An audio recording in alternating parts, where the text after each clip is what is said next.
Welcome to PMDC online lecture room. This is me Najia Kamal. Today the point that we are going to study in English advances Prospice. So let's begin with the poet. Robert Browning is the poet and he was born on February 27, 1807 and he died on March 24, 1882. He was born in Portland and he died in Cambridge. What he is a famous poet and a novelist of the Romantic age. Let's talk about the summary. The poet is not at all afraid of the troubles that he is going to face during his death. He says that either he is going to have a fog, a suffocation in his throat, he will feel his vision to be very heavy, and he will feel his body to be very cold. These symptoms of death cannot unnerve him. But these symptoms of death could never scare him.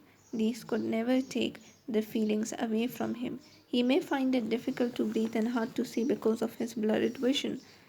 Yet it is his duty as a strong man to go forward and face with solitude and courage the severities and pains at the time of death. He says that, like a great man, he is going to face everything at any cost. He is not coward to face the death. But all the honors and glories which we acquire in life are only an introduction to our last fight with death. He says that when we are going to go through the hardships in our life, after that, of course, we are going to deal with the death onwards. Light competitors in a race who are avoided prizes at the end of the struggle come to us only after death has been overcome. So he says that, like a competitor, he is going to face everything, and he says that we are awarded by the prizes after we face the struggles, and they only come to us when the death is about to approach us. This is the what the poet wants to say. The poet says that death cannot treat him as a coward. He does not want any mercy at the hands of the death. He will face death like a bold man, like a strong man, and not like a coward.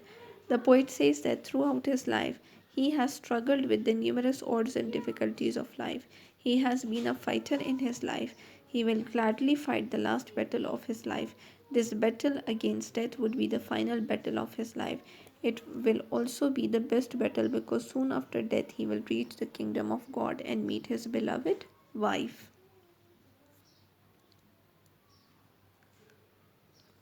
Comprehension. How does the poet imagine the death ordeal to be, the facing of the death to be?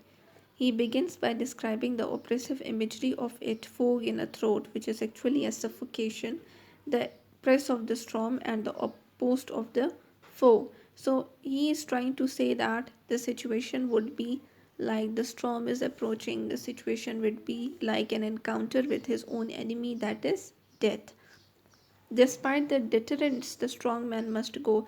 Beside the odds, the strong man must go, and he insists he will push forward on his journey, no matter the end. He says that he will continue his journey and his struggle even when the death approaches. As he has always been a fighter, he refuses to creep past death and is instead committed to following those who died before by facing it head on. And he says that he will continue to fight with the death till his last breath. Question 2. Describe the efforts made by the poet to get the reward of all his suffering. The poet compares the experience of climbing up a lofty mountain. A mountain climber has to face fog, mist, snow, storms, etc. Like a climber, a man in this world also has to face physical and spiritual sufferings when he approaches death. To face death is the final battle of a man's life in this world, and the man who puts up a heroic fight is fully rewarded for his bravery.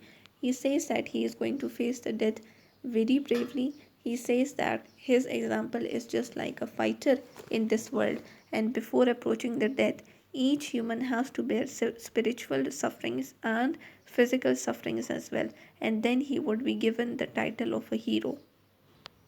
Question 3. I was ever a fighter. Describe Browning's attitude to life. How does he describe his attitude to life? Answer is, the poet says that throughout his life he has struggled with the numerous odds and difficulties of life. He has been a fighter in his life. He will gladly fight the last breath of his life with death. This battle against death would be the final battle of his life. It will also be the best battle. Soon after death, he will reach the kingdom of God and meet his beloved life. So he says that he will always encounter the death like a fighter. He is always going to wait for it as well, because after that he is going to meet God and he is going to meet his beloved wife in the world of eternity. Question 4. What great joy does Browning expect after death? One feels a peace pervading through his entire personality. This peace then gives place to the feelings of joy. Then the dying man sees a light, the light of God, and ultimately, with the help of this light, he is united with the one he loves, that is his wife. So he is saying that after that feeling of suffocation, after that feeling of encountering your own enemy, it would be the feeling of joy when you once die, when you are fighting with the death. What does the poet want to say in the line, behind the clouds is the sun still shining? Question number 5. So the answer is, despite what's going on around him during this period of depression, he knows that there is still sun shining behind the clouds. It is unbelievable that there are dark moments to life. These are just part of living life. These are just part of living. So, what does the poet want to say? That beside those struggles, beside those hardships, there is a cloud and there is always a hope. There is always a sunshine that would be shining from the back of the clouds to say that he has encountered everything, every difficulty in life with pride and courage. This was all for today's lecture. If you want to have exchange of queries, you can contact us through WhatsApp number as well as email address. That was all for today's class. Thank you.